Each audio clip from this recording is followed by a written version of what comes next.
It's the third Saturday of the month, so we're back with a Game Club recap episode. I'm your host, Boston. Joining me, as always, is Moonpir. Hello there. And MusiM. Hi. And we're here to talk about West of Loathing, everybody's favorite stick figure Wild West RPG with cow punching. Let's break this down. There's going to be spoilers, of course, as always, but I don't know what that really means. So if you're worried about spoilers, just go play it and then come back. I think with this one, the spoilers are we might talk about stuff you didn't do, because there is going to be stuff you did do that we didn't. Yeah. Mm-hmm. Game was released on August 10th, 2017, developed and published by Asymmetric Publications. Came out on PC, OS X, and Linux. This is... I don't know why I didn't put this together. This is the same team that did Kingdom of Loathing, which is literally the same game, just in a web browser. Yep. I saw the promotion for, I think, was it the credits? At the end of the credits, they did a mention for it, but I've never played Kingdom of Loathing, so I don't know. It's one of those things where it's like, oh yeah, they made this... Of course they made this game because it's the same thing, just with different class names. Whoops. Time travel, Metacritic 86, OpenCritic 85, which is much higher than we've had for a lot of games on this show. Yes, it is. But peers for the release date, Hellblade: Senua's Sacrifice, Lawbreakers, Lawbreakers, StarCraft Remastered, Nidhogg 2, Sonic Mania, and Undertale came out on PS4 and PS Vita.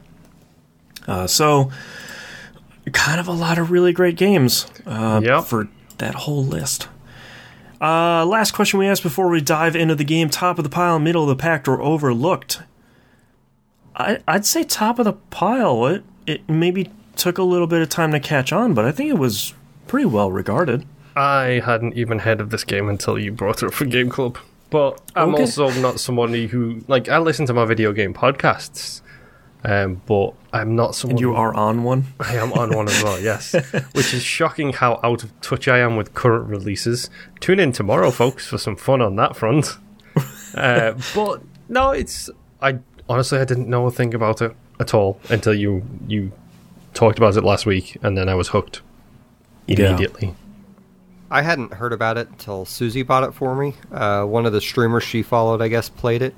But I don't think I saw anything on it on Polygon or Waypoint or Giant Bomb or really any of the websites I go to normally. And, didn't really hear its name at all in those websites till near the end, so...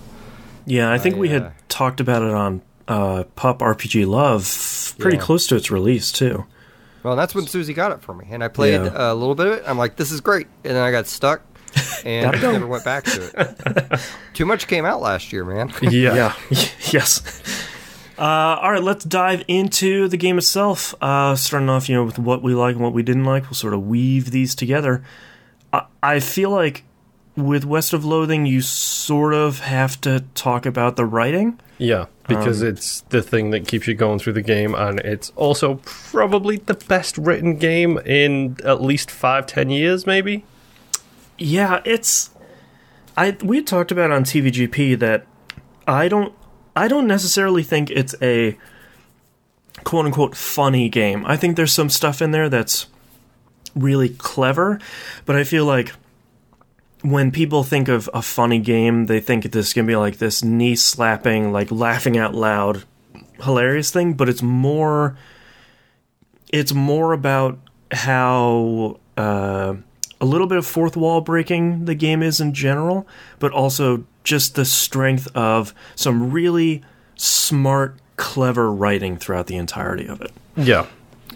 I mean, it feels like a game starring Leslie Nielsen, right? Like it could be like a like a Naked Gun or Airplane. Like everyone's very matter of fact about the ridiculous going on in it, but you don't usually find yourself just laughing out loud on the ground. It's not that Stick of Truth South Park level with your parents in the background or something. Oh, you just it's more like it's more like when you run across something and you read it, you're always sort of like, huh, cool. It's that sort of like the one of my favorite through lines of the game that probably everybody's going to run into are the spittoons. Mm-hmm.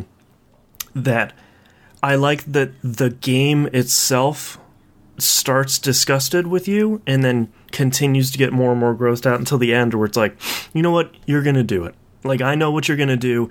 Dive in there, go get that thing. You're disgusting. Yeah. I love it because in that last one, it's like, do you want to give it a kiss? You give it a kiss. Yeah, like it's just unhinged. Did you guys do the spittoon in the jelly bean place? And you get the perk for having the multicolored hand. Yeah, which thankfully was actually a positive curse. Yes. But, oh god, West of Loathing, you know, I think one of the other things I liked about West of Loathing, I guess, ironically, is the game's engine. So, it's a black and white stick figure game, but there's a lot of subtle stuff, like when you're in a cave and you have your little lantern out and you pass by a rock, there's actually moving shadows based on the light. I mean, it almost sounds like we're talking about like the first PlayStation game we've played, where it's like, oh my god, there's shadows. But it's one of those little things in this game where you don't think anything's going to happen because the game almost fools you into thinking it doesn't look good. Yeah. It's like those, like the gifs you see of like people who've done a whole bunch of like stick figure art, and it starts off as just a really smoothly animating like stick figure walking across the page, and then it turns into an anime firefight where they're firing fireballs at each other. Yeah. You think to yourself, wow, whoever did this has got insane talent, because all of the little touches they add on makes it so much more than just a stick figure drawing. And that's how the game feels. It's like, yeah, it's stick figures walking around. It's very simple character design. It's very simple art design. But the touches like the tumbleweeds going past, and when you start, I didn't actually get the chance to complete it, but if you get far enough down the vibration technology quest line, El Vibrato, you'll see electronic, like little electronic lines in areas where I found out after I'd beat the game. You can open portals there to go into like ultimate dimension. So I didn't run into any of that. So many little touches that it does that can make the biggest difference, like in regards to appreciating the actual artwork. It's so much more than just stick figures on a 3D plane. I mean, it's got a lot of style. I mean, like the opening menu, you can shoot basically everything on it. Like even like the clouds, and you shoot the cloud, and you don't think it happens at first, and then the second layer, there's a delay on it. Into pieces. God, all that stuff is so good. Yeah, definitely. It's so much more than I was expecting based on screenshots. When it comes to the actual engine, it's like graphically, it's simple. You could probably run this on a calculator, but at the same time, it's the little touches that make the big difference. And that I came to love the game by the end of it, just on that aspect alone. Let alone the writing, which, as we discussed, was incredible from start to finish. Just the wisecracking backwards and forwards between everything. Like, I love this game. Like, wholeheartedly, this game is incredible. It would have been made my top 10 last year pretty easily. There's a surprising amount of depth in that stat system in there too, for as ridiculous as all of it is. Like, I was gonna have us talk about. We talked about a lot of stuff, but I guess we haven't sort of started at the beginning of the game. Which class did you guys pick at the beginning? Cowpuncher. I went with the Snake Oiler. Okay, I picked Cowpuncher because I liked the lore that most people have been killed by these roaming bands of killer cows. Yep. That's just the most ridiculous thing, and I love it. I sort of wish I wrote down a couple of notes here. Which buddy did you guys pick at the beginning? Oh, I can't remember. I picked Doc Alice. I can't remember her name, but it was the rancher lady. The lady whose family was killed. The one who's, like... Susie? Yes. Yeah.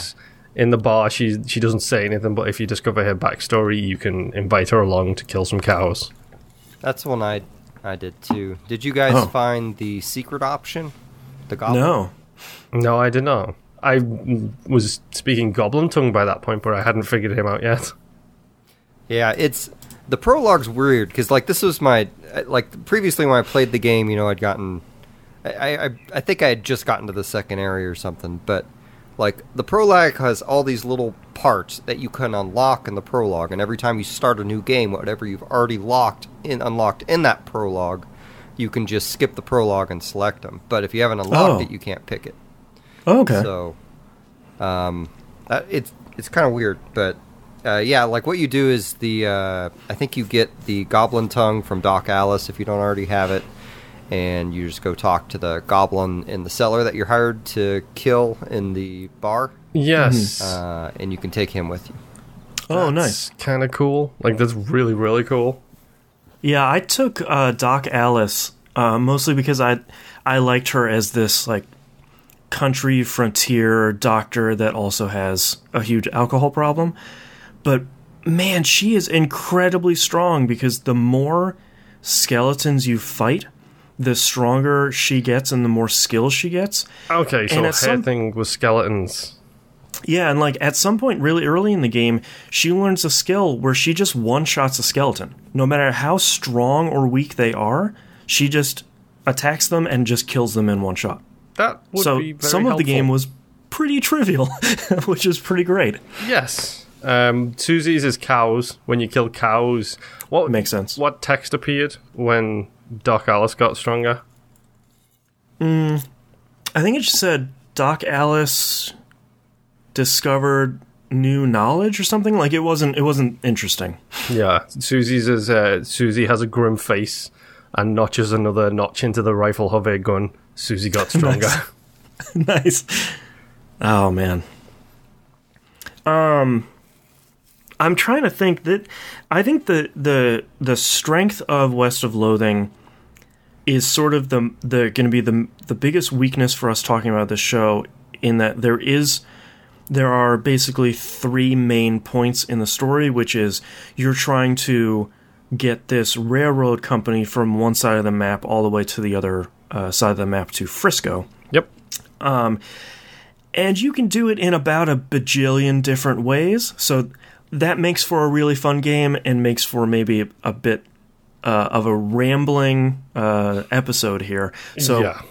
I guess here starts the rambling of this is the cool stuff we've seen. Go ahead.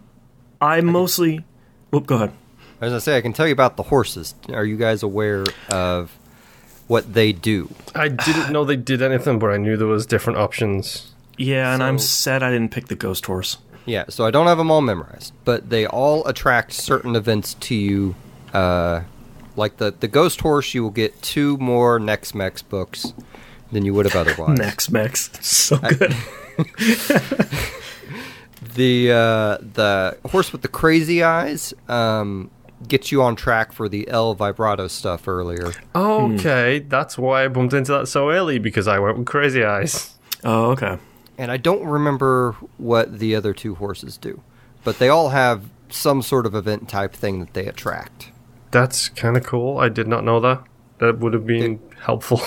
Yeah, there's a lot of weird stuff. Like, because in reading about like the intro and the setup on like the wikis, kind of hit or miss. Like you learn some interesting things how it's built, but it doesn't always tell you what you need to know. Yeah. The conversation you have with your brother, I guess, can affect how the prologue town is set up, for instance. Because it'll be like, why are you leaving the farm? And you can choose one of 3 options. And I guess one of them will get you more money or something like that. And I'm not sure what the other 2 do. Yeah, I think I picked the option where it's like, I want to help people or something. And apparently that was accidentally the best one. Me too. I picked that one as well because in the credits, like it calls out exactly what you said to him. Like when you get to the end credits, it says, "Oh, you left the farm because you wanted to help people. You helped this number of people. You did really good, or you did bad." I'm assuming.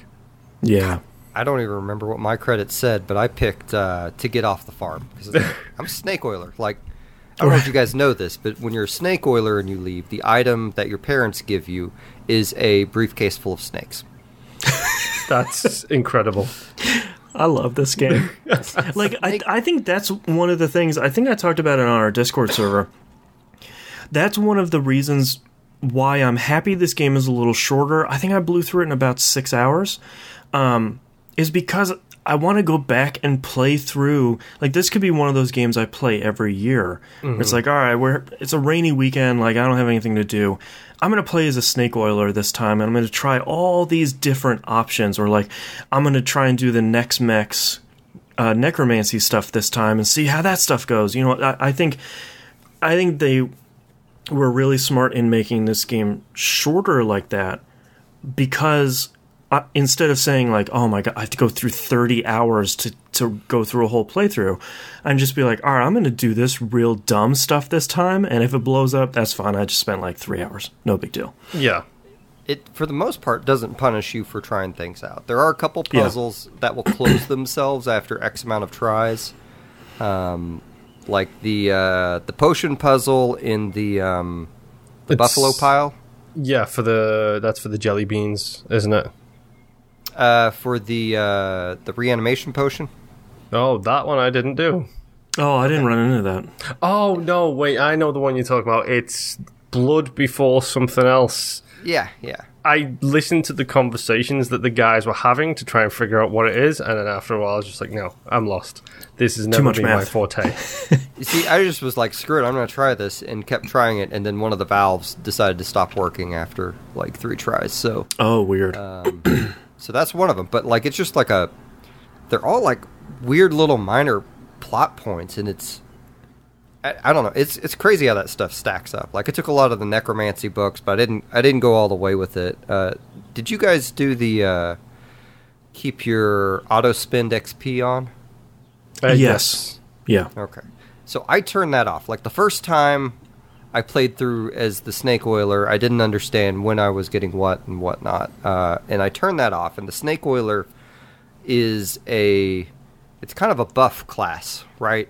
Mm. So its main thing is, or at least the way I used it, is I had a potion that I threw on a guy, and it would reduce his moxie.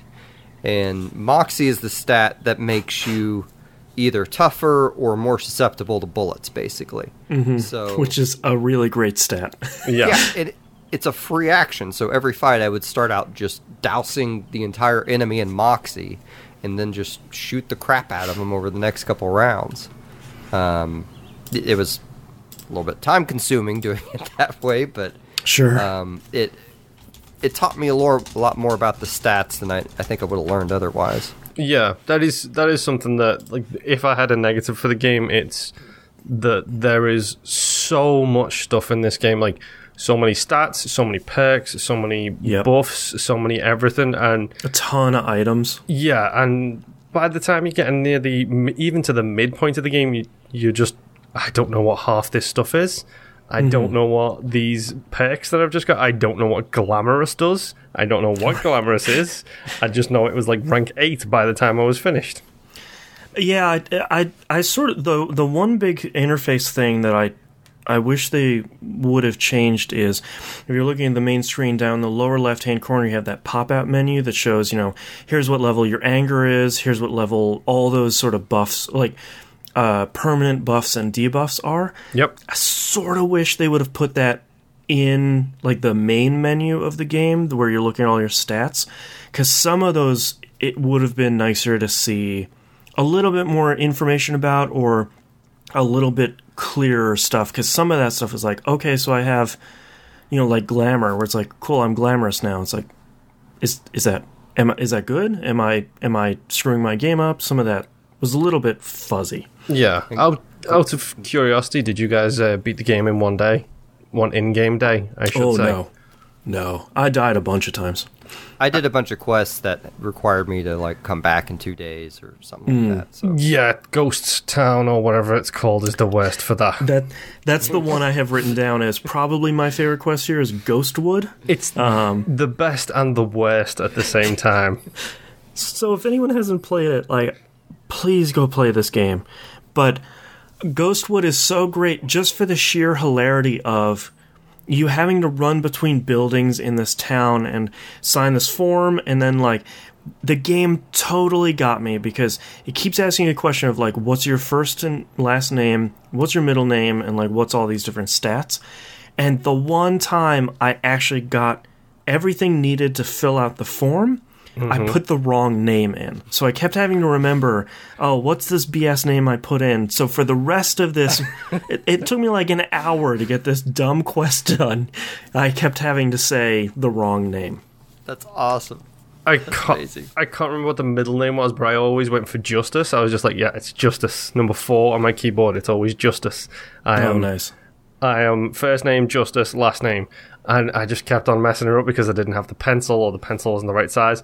When I actually got it to register, it was like weirdly appropriate. I don't think it's actually what I'm about to say, but it's something along those lines. It was like first name, Vape Lord, last name. And I was like, the one time I got it right, I put the wrong middle name in. So I had to put that middle name in for every single other time that they asked me for my middle name. It was like, this is the worst. It's the worst. That's awesome. Yeah, there's like an in-game dialogue or a conversation with someone where they ask you your middle name and you can tell them a word or something. And yeah, I got that really early on, just from like a random conversation where I was like, I don't know, danger? And they're like, okay. I was like, oh no, what have I done?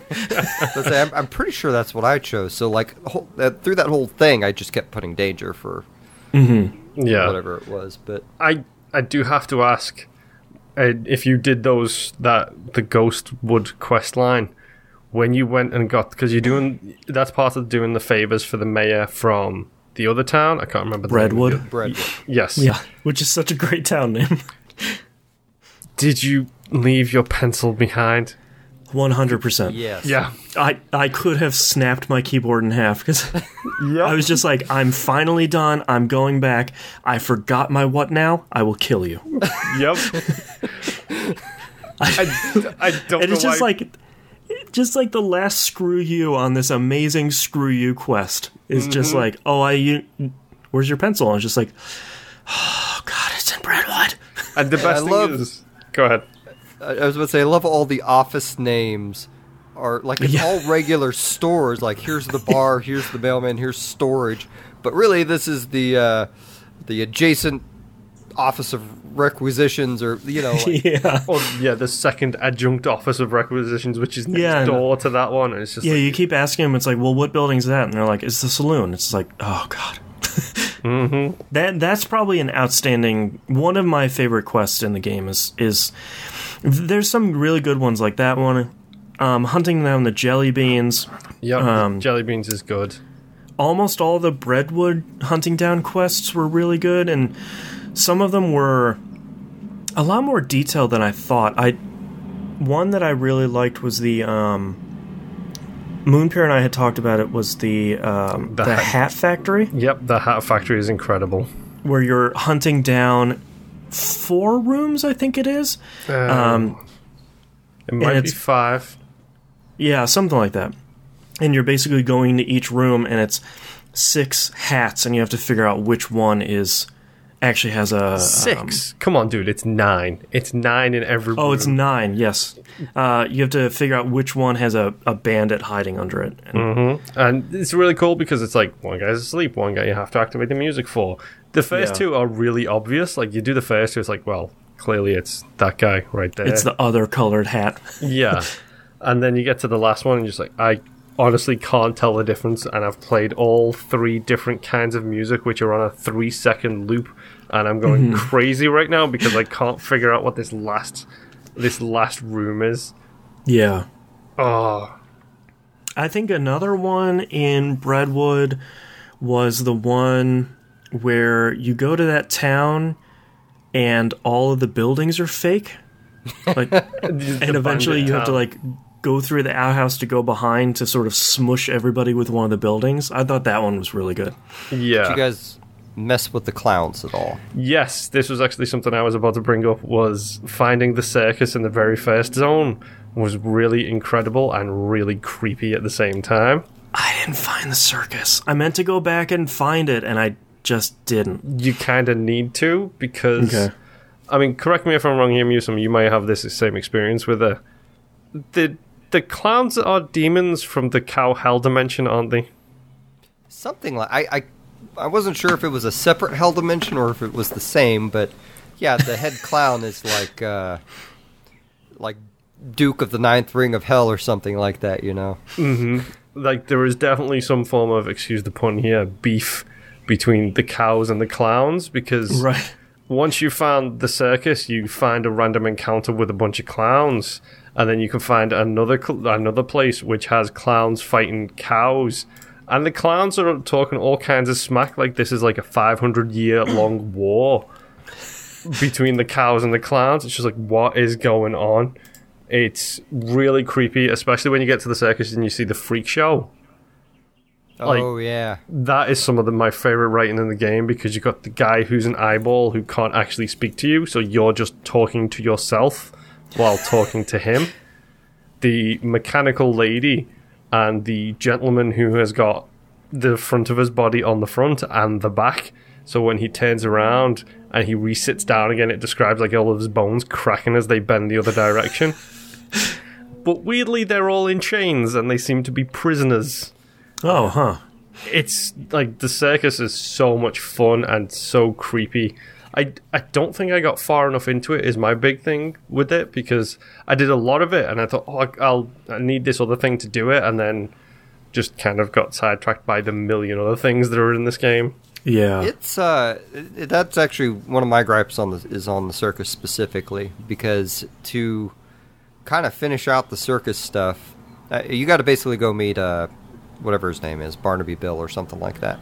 And to do that, you got to get in the main showroom. But to get in the main showroom, you need to exhaust all the dialogue of everything in the circus, which is really a pain in the butt to actually accomplish. I probably spent, like, I should have beaten this game in 8 hours, but I spent like 15 hours in the game, and like so did I. One of those, like a half hour to an hour of that was just wandering around the circus being like, I have everything, why won't you open so I can get in? And when you do get in, you get you can actually become allies with the clowns if you want. I didn't really see that through. I just sold them some cow parts and moved on. But I was also reading. Oh yeah, this is considering one of my favorite locations in the game, just because of the backstory. Fort All Dead. Yep, the fort full of skeletons doing the military patrols, like the drills. Yes. Oh yeah. And I love it because you find the diary and it's like, yeah, a bunch of necromancers brought the skeletal army back to life, and we're going to take it over. But then the skeletons got upset that they were taking orders from civilians and kicked the necromancers out. That's really good. Just absolutely ridiculous. But allegedly, and I don't know how you do this, I just read about it online, you can send Fort All Dead against a target. And there are two targets you can send it to, and I know one of them's the circus, but I don't know the results of that. I don't know how that's affects. So much in this game. Did you guys run into the one lady Olive Garden? No. The one who's in love with cacti and wishes she could marry a cactus? I ran into a goblin who was obsessed with cactus. Oh, man. Well, her quest is actually really short, but basically you find her and she's like... She's really going on about how much she loves cacti, and you then say, like, well, if you love it so much, she's like, yeah, I know. If I could marry a cactus, I really would. So you send the guy from the very first town that's dressed up as a cactus, or got transformed or something like that, and then they get married and have little cactus babies. Yeah, the guy who's reading the paper? Mm-hmm. Yep. Oh, wow. That's kind of a nice little touch. Oh, man. Go ahead. There's a random event that happened that I had never seen before. It happened to me late game. Did you guys run into the jogger? Yes. That was such an amazing piece of dialogue. So you didn't, Moonpir? I didn't know. I might have, but I'm not 100% sure. Because it happens in the third section. section. It's just a really brief random text encounter, right? Like, as you're traveling. You see someone running.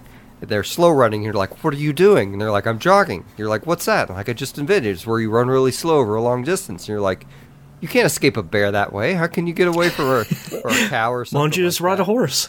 And you can just keep antagonizing her, and then she's like, you realize she made custom shoes that didn't protect her ankles, and you antagonize her more for that. And she's like, okay, let's fight. And you're like, I'll tell you, like, but the in dialogue option I chose was, okay, we'll fight if you can catch me. I think I like scared her off because I kept poking fun at her that she wasn't even wearing a hat. And then eventually she just like runs off and like keeps yelling at me as she runs off and keeps trying to get the last word in. That's really great. Oh wow. I love that. Oh man. I mean, I wrote down a bunch of moments here so I can. Yeah, let's keep clipping through them coming. I want to mention the Pickle Factory. Pickle Factory is really good. Like the haunted Pickle Factory is incredible. Like you get the ridiculously long like dialogue text scene when you first try and go in, where you are being haunted by the person who runs the pickle factory, and it tells you everything you need to know right there in that text. But by the time you're done reading it, you've forgotten the thing that was at the very start of it. Yep. It's such a good sequence, and then you've got everybody in each individual room, like the correct level of salt and the correct pressure on the thing and the correct slice and dice thing with the pickles. It's so well done. I have one more note here before the final stuff, before we get into MusiM's list of cool stuff. I really liked, we were talking before about the engine and the design. The one quick throwaway thing, I really like the sneaking animation. Oh yes, when you get to an area, drawn out, super sneaky animation. Okay, so good. I know Boston didn't get it. MusiM, did you get funny walks? Yes. Thank you. Oh, man. Someone else got it. That cracked me up so much. What all options menu stuff did you guys unlock? I think I got funny walks. I might have got one or two, but I can't remember anything except for funny walks. Yeah, so I don't think I got much. There's a colorblind mode. I actually got that one, but I didn't actually click it. I probably should have clicked it. Or maybe it doesn't do anything. Yeah. That's so good.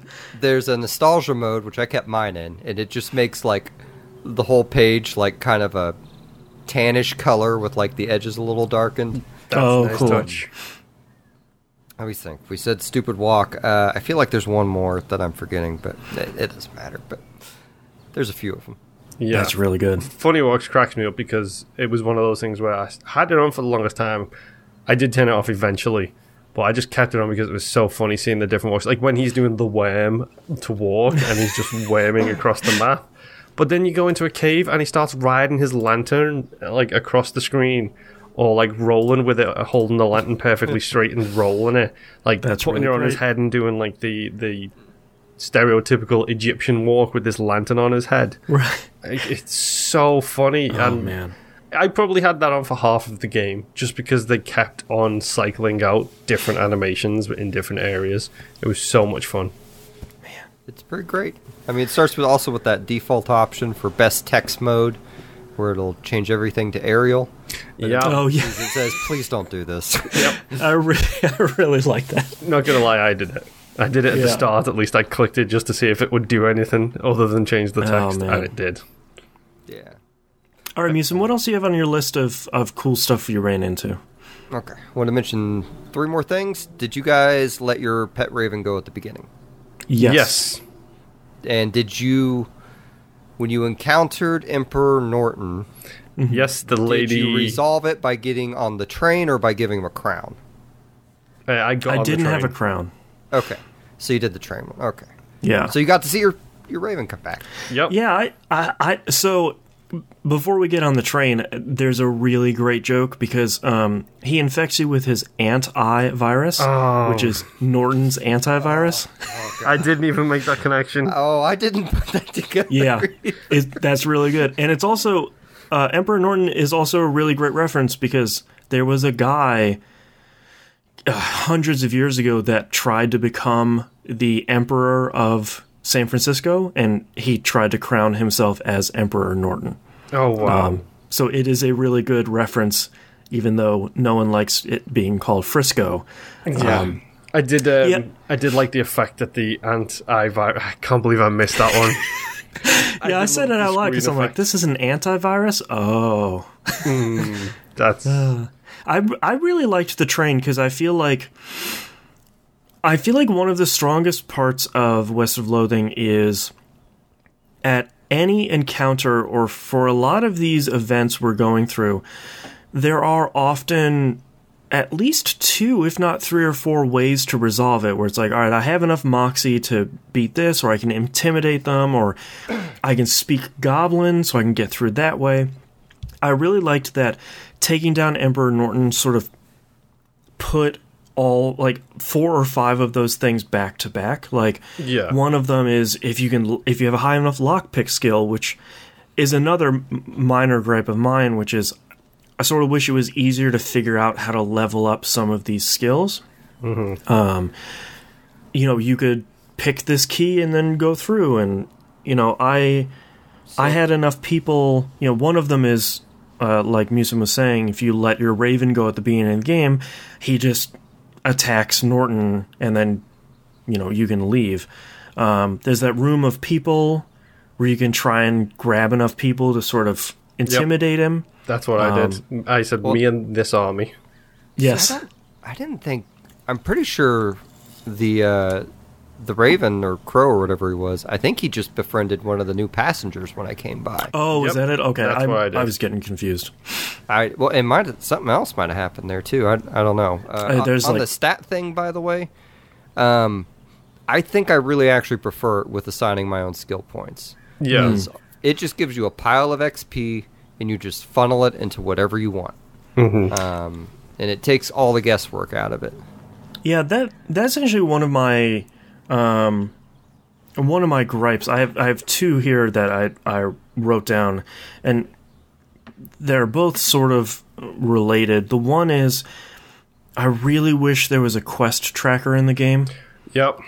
You're juggling at times like 15 different quests, and a lot of them you can just go back to the main town and talk to the person, like the sheriff in Breadwood, and he can say like, hey man, have you done this yet? Or talk to your partner, and they can say, hey, well, maybe we should start doing this, but if I could just have a list of them in game, that would be really great. Yeah. And I think related to the auto leveling, I found it really hard at points, and I got to the end of the game really fast. And I was underleveled, but because the game doesn't really show you your level, as far as I can tell, I didn't really have an idea of, Emperor Norton is level X and I'm level Y, so I'm not even close to being ready for that. And for a game that's so reliant on you leveling up and spending all these skills, I was sort of surprised that it wasn't like, you're level 15, this person's level 20. That's about, the difficulty. Yeah. I didn't have too much of an issue with that because, to be honest, like by the time I got there, I was way over leveled. Mm-hmm. Because like MusiM said, like I could have beat this in 8 hours. I probably took like 15 to 20 because I just wanted to do everything and see everything, and even then I still didn't.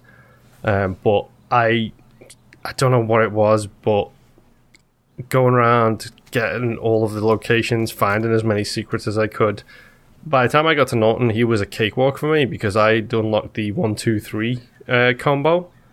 Yeah, that was really strong. Which does like 120 damage to one enemy combatant. And when there's just you and one other person in the battle, it's like, okay, this battle's over, and the next one's over, and the next one's over, and the next one's over. Yeah, as long as you can get the first turn. Mm-hmm. Yeah. But yeah, I'm assuming, like, as the third fight, no one had to actually fight him, right? Like, nope, I didn't. Okay. I don't remember having to, no. No, I literally said, he asked who's going to stop me, and I said me and this army, and got all of the passengers to come and help me. Yeah, I think I grabbed 3 or 4 of the passengers, and I think there's 6 or 7 in there. Yeah. I think I got all of them, but... no, I did get all. I think there was one guy who I just couldn't get, period. But, like, even the guy doing the crossword, like, I just took some potions until my stat that I needed for him was up, and yeah. Oh, right. That's actually something that I really do appreciate about the game. It has that stomach, liver, and I can't remember what the third one is, but it's like stomach, liver, and maybe it's not moxie. Bladder? But yes. Bladder? It could be bladder. and so it allows you to eat, drink, and use alcohol to increase your stats for the course of a day. Right at the start of the game, I was like, "Oh, I'm just going to start using like heavy increases for those things," which is why I managed to beat the game in a day, like to get the stupid Steam achievement for it. Is because I had kind of high stats, and then as soon as I get something that would increase it by like 6, I would take that, and then keep going. And by the time I was leveling up some more, I've got another like stomach starts at like 1 of 1, and by the end of the game I was like 3 of 5. So it increases your ability as you level up to be able to eat and drink and consume more potions to increase those stats. So that, I think by the end I was cakewalking it, because it was like, oh, I had Stardust at the start of the game, which gives you +6 and everything. And then there was something else that gave me +5, and then something else that gave me +5 for everything. So jeez. Like, I was rolling everybody by the end of that game. It was so much fun to just walk in and be like, boop, you're dead. Boop, you're dead. Punching those cows. Did either of you guys find the Necromancer? I didn't. Is this one of your other cool moments? Because I was... go ahead. The Necromancer, it is one of the moments I wrote down. It isn't necessarily like a super funny... Well, like for me it was, you find his tower, and it's not too far from the buffalo pile. Like as you're going through the game, and as you find undead things, you just look in your Necromancer journal. Yep. Or you look at your items, and it'll add stuff to it and gradually figure out where it is. And some of it you got to cross-reference with stuff, right? So you'll be like you find out about ley lines. Well, you don't know anything. Like, if you're not a mage, I assume mages get to know about ley lines. I could be wrong, but yeah, you've got to take that to the professor. Yes, it's spelled weird, isn't it? Yeah, the professor, and then he fills you in, and then you add that additional information into your necromancy book. This is the one thing I was telling you about last week, Boston. Like referring to the necromancy journal in your, not the spell learning thing, but just a journal of all the hints for the necromancy stuff. Right. Well, like I learned about half the Nex-Mex books. I decided I wasn't going to go full necromancer because it just affected my moxie and HP too much, and I was having too hard a time with the other stuff in it. But when you're in the necromancy tower, there's like 3 levels, and each level has more necromancy spells you can learn. And those necromancy spells immediately take care of whatever encounter is on that floor. So, I had learned enough spells to where I could read the initial one and then get rid of the encounter on the first floor. When I got to the necromancer, I didn't even have to fight him. It basically gave me a text dialogue and was like, this guy's almost nothing. You can just touch him and he'll fall to dust, which is what I did. Oh, wow. But reading online, it sounds like sometimes there is a fight, and I don't know what draws that line. I was just wondering. I guess you guys wouldn't have gotten anything else, but yeah. The other weird encounter I did was, did you guys find the portal to the cow hell place? I did not. I kind of wish I did. So, and that is the cow stuff is easier to find with Susie, because all the cow stuff is at ranches. Yep. And Susie's shtick is she's always telling you about ranch locations. Yep. So this one, you actually go down, there's a burnt down barn and a tear in the fabric of reality, right? With a bell. And you can hit the bell and fight random encounters. Well, yes, I found that location because I remember just fighting a bunch of cows to make Susie stronger. I was like, well, Susie hasn't leveled up sufficiently enough for me, so I'm just going to keep ringing this bell and get Susie leveled up a few times. Well, and I did that too. I did that there, and I did that at the crypt place, just because I wanted to fill out my stats a bit more. But there's a random encounter you can get in that area if you wander around or just pass it, and you will find the Infernal Hammer. And with the Infernal Hammer, you hit it, and you summon the Cow Lord Duke Bovicus. Oh. Which is a wonderful name. Oh, man. But you can trap him in some weird little circle thing, and it's awesome because you talk to him and he's like, look, I'll give you a boost if you let me out of here. And you're like, okay, give me the boost. And he gives you the boost, and then you have the option to still leave him there. Oh, wow. That's really good. And then the ending credits season, the ending credits thing. I don't know if there was like a stampede thing or something. It talked. There was. About. Yep, we talked about the stampede.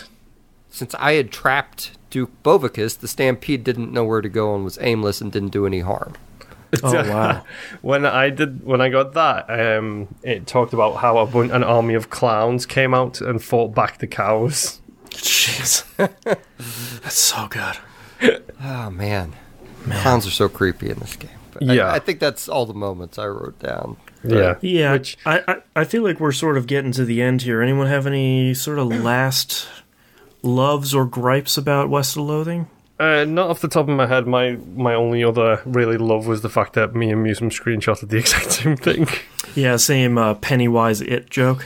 Yes. Oh yeah.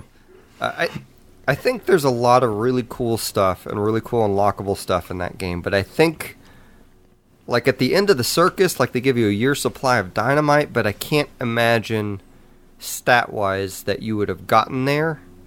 Unless you'd already made it to the second area. So I think they have some pacing things that could be better. I think some of the combat lasts probably longer than it needed to. And I probably feel that way because I had to debuff all the enemies before I could attack them. You know? Right. Yeah.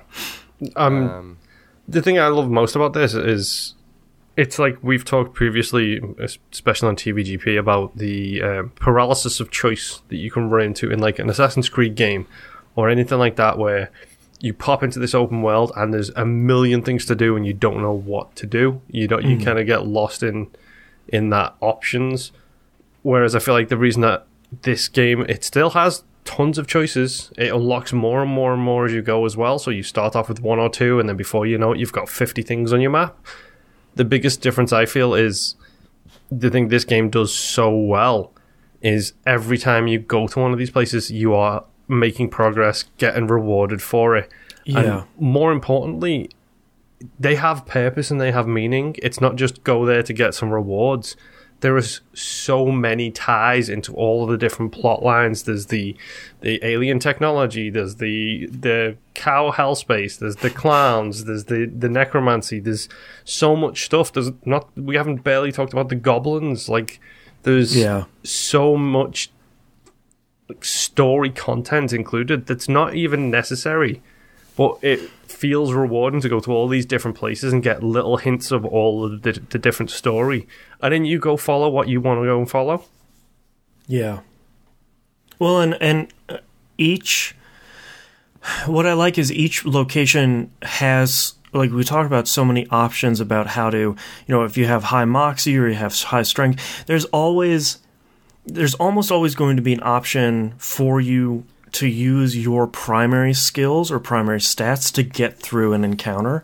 Mm-hmm. And it very clearly changes the encounter, it changes the text based on that stuff, and I think that's why I would want to go back and play through another time as another thing, just to see, like, all right, well, last time I intimidated and it did this time I'm going to use my mysticality and I'm going to do X, Y, and Z, and let's see how that changes. Yeah. It's they do really good about almost always giving you multiple options for stuff, and it's such good writing, and like the style of the game and the music. Ryan Ike was the composer guy for it.